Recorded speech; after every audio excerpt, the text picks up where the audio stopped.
नमस्कार साथियों, मेरा नाम है आर.के. सिंह। संस्कृति आईएएस यूट्यूब चैनल पे आप सभी का स्वागत है। आज हम जिस घटनाक्रम की चर्चा करने वाले हैं, ये अंतर्राष्ट्रीय संबंधों से जुड़ा हुआ बड़ा ही इस समय चर्चित प्रकरण है। विवाद या कह सकते हैं मुद्दा क्या है, तो किलर ड्रोन पे इस समय देखें तो घमासान मचा हुआ है। और इसी प्रकरण में आप देखेंगे कि जो अजरबैजान है वो भारत को लेकर इजराइल पे कहीं न कहीं भड़का हुआ है। और इस कारण से देखें तो कहा जा रहा है कि क्या दोस्ती में भी दरार आने वाली है।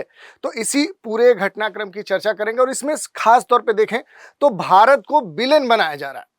अब भारत को विलेन क्यों बनाया जा रहा है और इसके पीछे कारण क्या है, निहितार्थ क्या है और वास्तविक स्थिति क्या है, उस पर आज के एपिसोड में हम चर्चा करने वाले हैं। चलिए स्टार्ट करते हैं।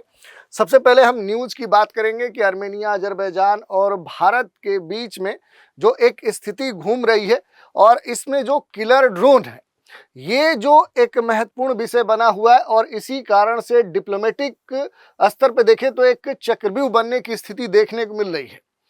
क्योंकि देखेंगे तो पिछले दिनों की बात है कि आर्मेनिया की जो कंपनी है देवरो, उसने ड्रैगन फ्लाई 3 नाम का एक लोटरिंग जो म्यूनिशन है वो पेश किया था। और अजरबैजान का आरोप है कि वो जो वहां पर ड्रैगन फ्लाई 3 जो पेश किया गया था वो इजराइल का एरोस्पेस जो इंडस्ट्रीज है उसी से मिलता जुलता जो आरोप है, उससे मिलता जुलता जो तकनीक है उसी पर आधारित है। और आर्मेनिया को ये जो हथियार मिला है ये किससे मिला है, तो इसकी जो तकनीक है वो इजराइल की है और भारत के माध्यम से क्या हुआ है कि ये आर्मेनिया को प्राप्त हुआ है। ये अलग बात है कि इस प्रकरण पे अभी तक भारत की तरफ से कोई भी आधिकारिक जो प्रतिक्रिया है वो देखने को नहीं मिली है। और इजराइल ने भी आकलन से असहमति जताया कि इस तरह का जो भी अजरबैजान आरोप लगा रहा है, चाहे वो इजराइल पे या फिर भारत को जो विलेन बनाने की जो स्थिति है, इससे अभी उसने कोई भी सहमति नहीं जताई है।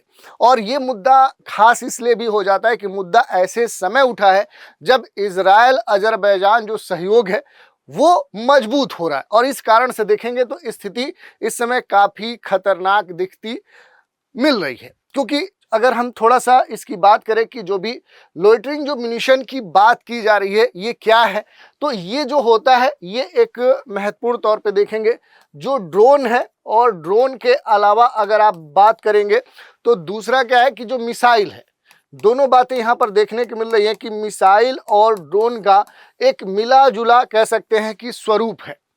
और ये खास इसलिए हो जाता है कि लोटरिंग जो मिशन है इसे अगर छोड़ दिया जाए किसी भी टारगेट को हिट करने के लिए, तो जब तक सटीक तरीके से इसको अपना टारगेट नहीं मिलता है उसके आसपास ये घंटों क्या करता है, मंडराता रहता है।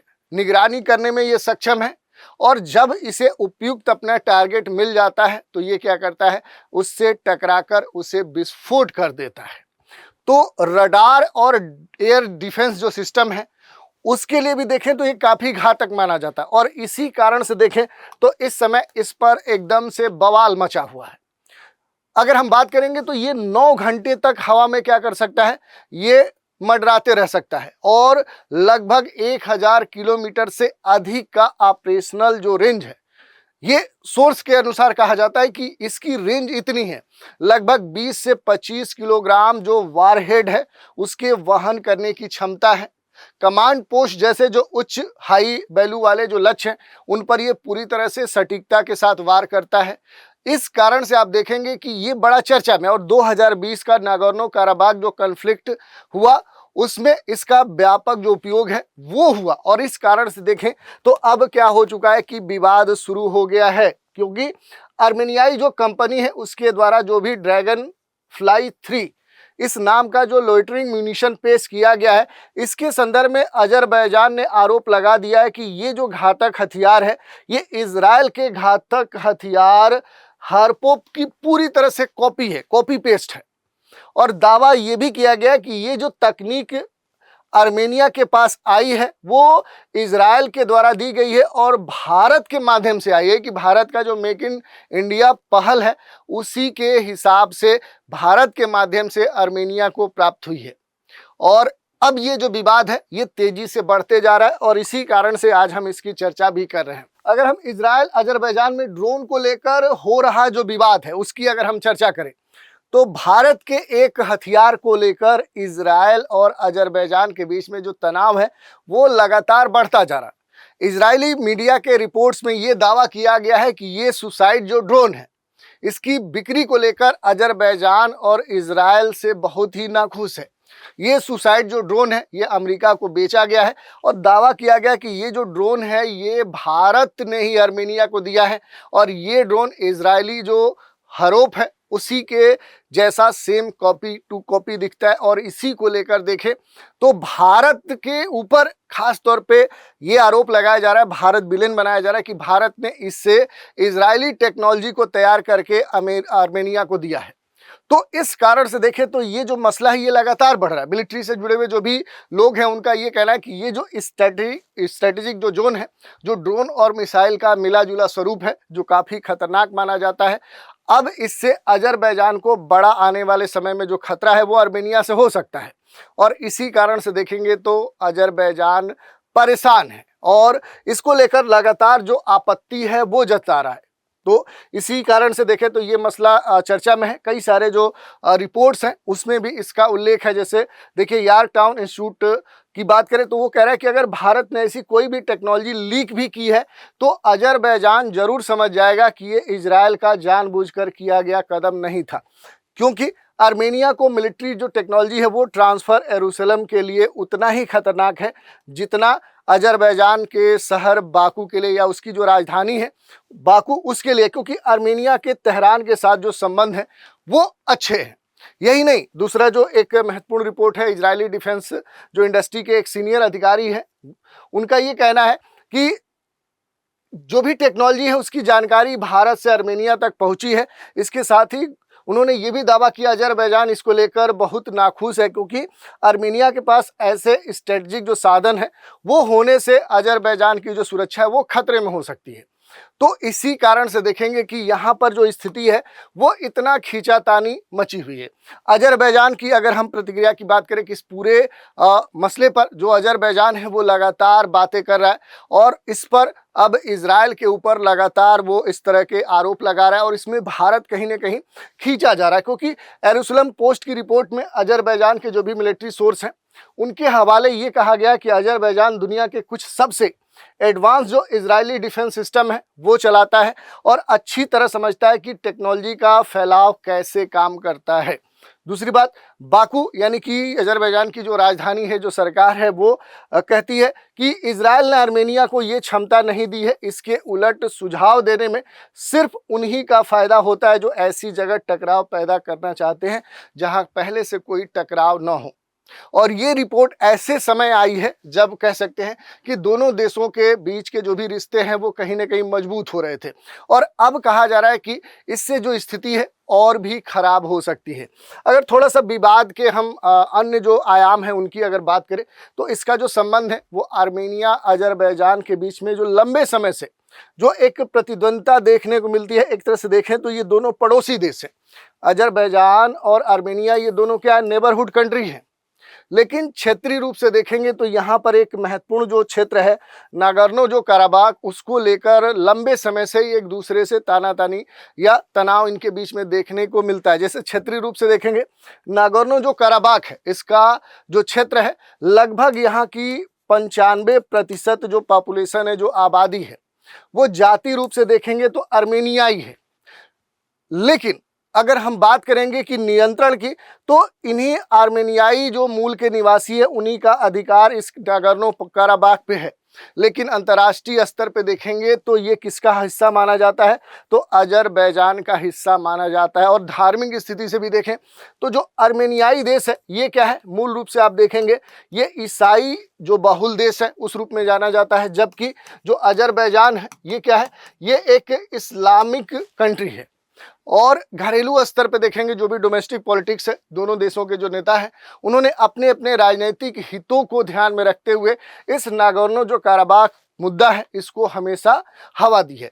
और इसी कारण से देखेंगे तो ये हमेशा चर्चा का विषय भी रहा है, क्योंकि नागोर्नो काराबाख पर एक लंबे समय से दोनों क्या है, झगड़ रहे हैं, युद्ध की स्थिति कई बार हुई है। और इसी बीच में देखेंगे कि ड्रैगन फ्लाई 3 नाम का जो एक ड्रोन और मिसाइल का जो मिला जुला स्वरूप है, जो कि आर्मेनिया के द्वारा प्रदर्शित किया गया, इसको लेकर अब जो अजरबैजान है ये अपनी सुरक्षा को लेकर चिंतित है।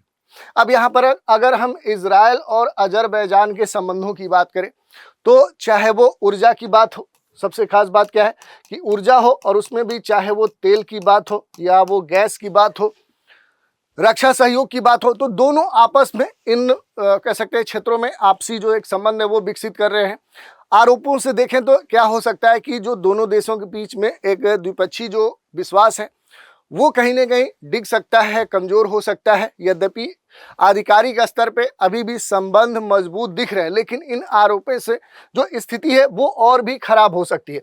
और सबसे खास बात क्या देखने को मिल रही है कि यहाँ पर जो भारत है, भारत के ऊपर आरोप लगाए जा रहे हैं, भारत को अनावश्यक रूप से बीच में विलेन बनाया जा रहा है। और भारत की अगर हम बात करेंगे तो भारत के जो संबंध है, क्योंकि भारत की अगर हम बात करेंगे तो भारत का इजराइल के साथ भी बेहतर संबंध है और आर्मेनिया के साथ भी जो सहयोग है लगातार बढ़ रहे हैं।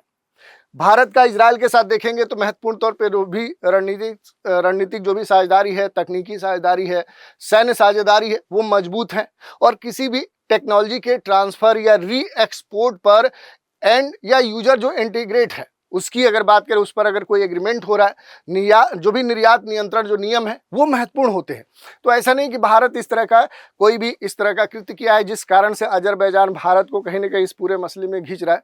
लेकिन चुनौती है कि भारत को दोनों के साथ अपने जो रणनीतिक संबंध है उनको संतुलित करना होगा। जो भी निर्यात के नियम है उनका पालन करना सबसे इस मुद्दे में महत्वपूर्ण हो जा रहा है। और सबसे खास बात यहाँ पर अगर आप देखेंगे कि ये जो हारोप ड्रोन है ये बड़ा ही खतरनाक माना जाता है, जिसको लेकर बार बार अजरबैजान इजराइल के ऊपर, भारत के ऊपर प्रत्यारोप आरोप लगा रहा है। ये क्यों इतना चर्चा में है? तो देखिए, ये जो हारोप ड्रोन है ये बड़ा ही खतरनाक माना जाता है।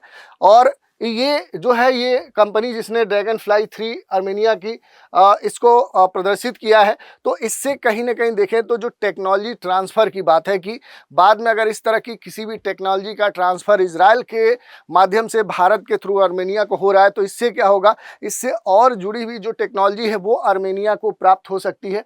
इसी कारण से ये ज़्यादा खतरनाक माना जा रहा है। और इस पूरे मसले पर अगर हम भारत की बात करें कि भारत की तरफ से क्या कोई प्रतिक्रिया आई है, तो अभी तक देखेंगे तो भारत की तरफ से फिलहाल कोई भी रिएक्शन नहीं दिया गया है। ये जो ड्रोन है इसको बहुत ज़्यादा खतरनाक माना जाता है, क्योंकि ये सिर्फ एक ड्रोन तक सीमित नहीं है, बल्कि इजराइल ने इसे या इस ड्रोन जैसी जो मिसाइल है वो पहले से ही तैयार की है। और ये ड्रोन के संदर्भ में देखेंगे तो इसकी जो क्षमता है वो एक तरह से मिसाइल और ड्रोन के मिले जुले स्वरूप होने के कारण ये लंबे समय तक क्या करता है कि सुपरविजन कर सकता है, निगरानी कर सकता है, आसमान में मंडरा सकता है, जब तक इसे सटीक अपना टारगेट नहीं मिल जाता।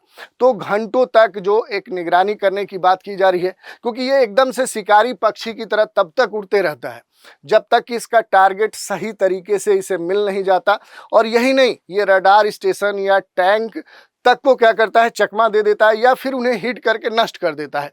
और इसी कारण से कहा जाता है कि ये आसमान में एक आत्मघाती क्या है, ये घातक हथियार है, क्योंकि ड्रोन भी है, सुपरविजन कर सकता है, लंबे समय तक निगरानी कर सकता है, और एक मिसाइल है, यानी एक हाइब्रिड ऐसा वेपन है जो अपने टारगेट को बड़े ही आसानी से क्या कर सकता है, हिट कर सकता है। क्योंकि लंबे समय तक क्या होता है कि ये अपने टारगेट के आसपास ये उड़ते रहता है, उसकी पहचान करता है, गतिविधियों को खोजता है और लास्ट में लक्ष्य मिलते ही उससे हिट करके समाप्त कर देता है। और इसी कारण से देखें तो ये काफ़ी घातक माना जाता है। इसकी अगर विशेषताओं की बात करें तो पंखों की जो भी लंबाई है वो 2.5 मीटर है, 20 किलोग्राम विस्फोटक ले जाने की क्षमता रखता है, तो 20 से 25 किलोग्राम ये वारहेड सामग्री ले जा सकता है। 7 से लेकर 9 घंटे तक हवा में उड़ सकता है। और कुछ तो डेटा है जो कहते हैं कि 11 घंटे तक ये क्या कर सकता है, ये उड़ते रह सकता है। 1000 किलोमीटर की जो रेंज है वो इसकी तय की गई है। तो आकार में तो ये काफ़ी छोटा है, लेकिन एक्चुअल में जो इसकी विशेषता है वो उसके साइज से कई गुना बड़ी है। और इसी कारण से देखें तो ये काफ़ी खतरनाक माना जाता है। कुछ अन्य जो इससे जुड़े हुए महत्वपूर्ण डेटा हैं उन पर हम बात करेंगे कि इसे एक तरह से साइलेंट किलर कहा जाता है। क्यों कहा जाता है? पहले हमने विशेषताएं बता दी कि इसका जो वारहेड ले जाने की क्षमता है वो महत्वपूर्ण है, लंबे समय तक उड़ने की जो क्षमता है वो महत्वपूर्ण है, अपने टारगेट को हिट कर सकता है। जो भी स्टिल्थ कह सकते हैं, साइलेंट जो इंजन है, दुश्मन के जो भनक है वो तब लगती है जब तक बहुत देर हो चुकी है, तो यानी ये अपने टारगेट को क्या कर देता है, ये हिट कर देता है। और इसी कारण से इस तरह के जो भी वेपन्स जो डेवलप किए जा रहे हैं ये आने वाले समय में युद्ध का पूरा स्वरूप ही बदल कर रख देते हैं। और इसी कारण से इन्हें वार का एक गेम चेंजर कहा जाता है, क्योंकि 2020 के नागोर्नो जो काराबाख वाला जो क्षेत्र है जिसमें युद्ध हो रहा था, वहां पर अजरबैजान ने ऐसे ही व्यापक हथियारों का इस्तेमाल करते हुए आर्मेनिया को पीछे धकेल दिया था। ये अलग बात है कि इस तरह के जो हथियार होते हैं वो काफ़ी महंगे होते हैं, जोखिम भरे होते हैं, रडार सिग्नेचर के दृष्टिकोण से देखें तो महत्वपूर्ण होते हैं। और सबसे खास बात है कि अगर इस तरह की तकनीक किसी भी देश को प्राप्त होती है तो आसानी से अपने दुश्मन देश के ऊपर हावी हो जाता है। तो रणनीतिक इसका जो प्रभाव है वो देखने को मिलता है, क्योंकि आप देखेंगे कि स्ट्रेटजिक स्तर पे जो भी पारंपरिक फाइटर, जो भी इस तरह के हथियार हैं, उनकी जो आवश्यकता है वो अब कम हो रही है। इस तरह के अत्याधुनिक जो हथियार हैं उनकी अब डिमांड बढ़ रही है। तो छोटे देशों में देखें तो ये तेजी से बढ़ रहा है। और यहाँ पर अगर आप देखेंगे तो आर्मेनिया एक देखें तो बहुत बड़ा देश नहीं है, लेकिन उसके ऊपर जो हमेशा अजरबैजान जो पावरफुल साबित होता है उसके लिए अब बड़ी चुनौती उत्पन्न हो सकती है। इसमें दो तीन बातें महत्वपूर्ण तौर पर देखने को मिल रहा है कि इस तरह का जो भी घटनाक्रम है या जिस तरह का अजरबैजान ने आरोप लगाया कि जो भी तकनीक है वो एकदम से इजराइल की सेम टू सेम कॉपी दिख रही है। और इसमें भारत के माध्यम से ये कहीं ना कहीं जो हथियार है ये प्राप्त हुआ है किसको, आर्मेनिया को, या इस तरह की तकनीक विकसित की गई है आर्मेनिया को भारत के माध्यम से। तो इसमें जो अंतर्राष्ट्रीय कानून है उसके ऊपर भी एक चर्चा देखने को मिलती है कि क्या अंतर्राष्ट्रीय कानूनों का उल्लंघन कुछ हुआ है, जो भी निर्यात है क्या वो नियंत्रित है या फिर अनकंट्रोल्ड है। तो देखिए यहाँ पर देखेंगे कि जो भी खरीदार देश है वो बिना अनुमति के किसी तीसरे देश को जो तकनीक है वो ट्रांसफ़र नहीं कर सकता। ये एंड यूजर जो सर्टिफिकेट्स है उसके तहत आता है। दूसरी बात, मिसाइल जो टेक्नोलॉजी है, कंट्रोल जो रेजीम है उसके तहत देखेंगे तो ये कहा जाता है कि महत्वपूर्ण तौर पे इसका MTCR का भारत सदस्य है। और 300 किलोमीटर या देखें 500 किलोग्राम से अधिक क्षमता वाले जो ड्रोन हैं उन पर जो कड़े नियम बनाए गए हैं उनका जो पालन है वो भारत करता है। तो रक्षा निर्यात में जो पारदर्शिता है, लाइसेंसिंग जो प्रक्रिया है, अनुपालन जो अनिवार्यता है, उसको महत्व के तौर पे भारत समझता है। तो ऐसा भारत तो नहीं कर सकता। और इसी कारण से कहा जा सकता है कि रक्षा निर्यात का कोई भी उल्लंघन अगर होगा तो भारत तो नहीं कर सकता है। तो क्या ये आरोप जो अजरबैजान भारत के ऊपर अनावश्यक लगा रहा है, क्या ये सही है? क्योंकि यहाँ पर दो तीन बातें देखने को मिल रही है कि बाकू की जो नाराजगी है, यानी कि अजरबैजान की जो सरकार है उसकी जो नाराजगी है कि भारत ने तकनीक क्या की है, वहां पर लीक की है। तो अजरबैजान का ये जो दावा है कि ड्रैगन फ्लाई 3 नाम का जो एक तरह से हाइब्रिड जो मिसाइल और ड्रोन का मिला जुला स्वरूप है, ये कहीं ना कहीं भारतीय जो प्रधानमंत्री है जिनकी एक पहल है मेक इन इंडिया, इसी प्रोग्राम के तहत इजरायली तकनीक से बना हुआ ये जो ड्रैगन फ्लाई 3 है ये किसको प्राप्त हुआ है, तो ये आर्मेनिया को प्राप्त हुआ है। अब यही सबसे गंभीर मुद्दा है कि क्या वास्तव में ऐसी स्थिति है या फिर जानबूझकर अजरबैजान कोई एक रणनीतिक कह सकते हैं चाल के तहत भारत को इसमें फंसाना चाहता है।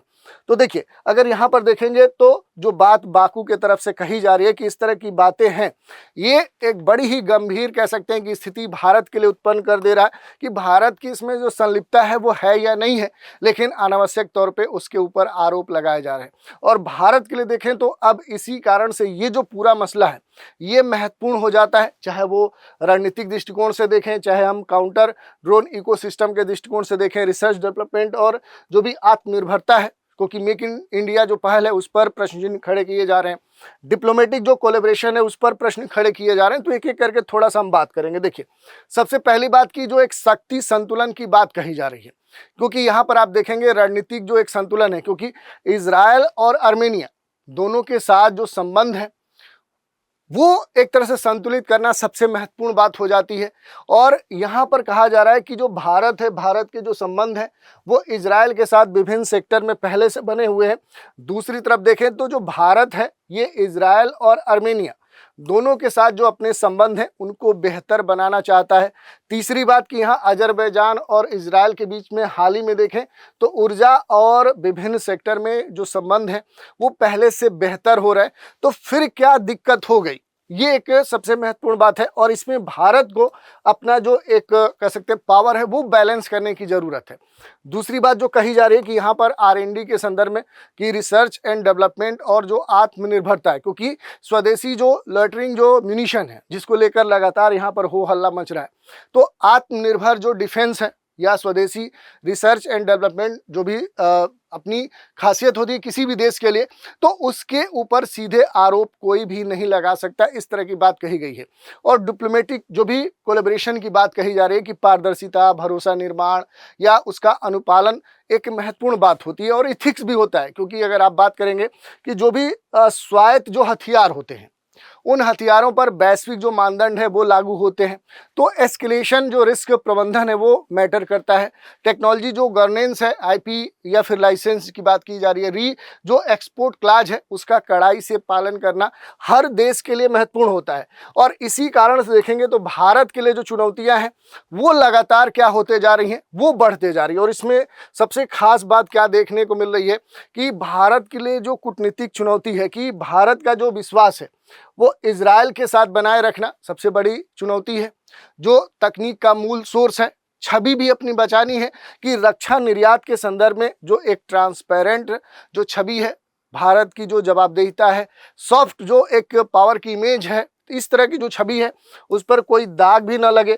और संतुलन की बात की जाए तो आर्मेनिया की मदद करना बिना अजरबैजान या फिर इजराइल की नाराजगी के बगैर, ये भी भारत के लिए एक महत्वपूर्ण कह सकते हैं कूटनीतिक कदम माना जा रहा है। तो भारत के लिए देखें तो ये जो पूरा घटना है ये बड़ा ही नाजुक कदम माना जा रहा है। और इसी कारण से देखेंगे तो ये बड़ा ही चर्चा में है और इससे नीतिगत जो सबक है वो भी लिया जा सकता है। चाहे वो रक्षा के संदर्भ में बात की जाए, जैसे भारत को जो भी ड्रोन युद्ध है उसकी वास्तविकता को देखते हुए अपनी जो सुरक्षा है वो पहले से कई गुना बढ़ानी होगी।